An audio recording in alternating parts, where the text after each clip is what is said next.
événement qui a été créé pour pouvoir rassembler des personnes autour d'une problématique. Et puis on va vous demander de rechercher une solution opérationnelle.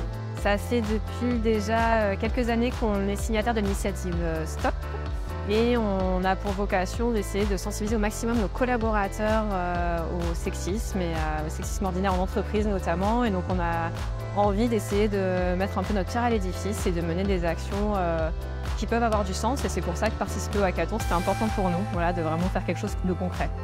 Alors l'Incucathon, pour moi, c'est un super projet qui permet de résoudre des problématiques, notamment en l'occurrence ici de sexisme ordinaire.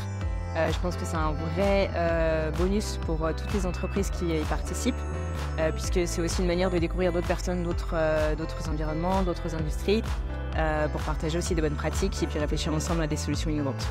La collaboration se passe très bien. Chacun de nous donne ses idées et ensemble on réfléchit à des solutions qu'on peut mettre en place. Et qui nous permet aussi de rencontrer de nouvelles personnes dans des entreprises très différentes. À vous les groupes, vous avez été super, vous vous êtes donné du mal toute la journée. Maintenant on va passer au moment tant attendu, le pitch time. Donc mesdames et messieurs les jurys, je vous invite à vous installer sur les tables qui sont devant.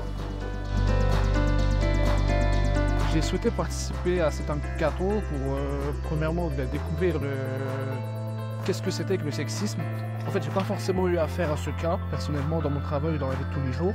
Et je trouve que c'est un sujet intéressant à aborder et surtout trouver des solutions.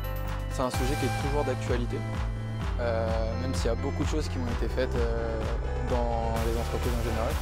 Je pense que c'est un sujet qui se renouvelle, il y a toujours d'autres façons de traiter ce sujet et de le combattre. C'est le groupe Gisèle à l'émission.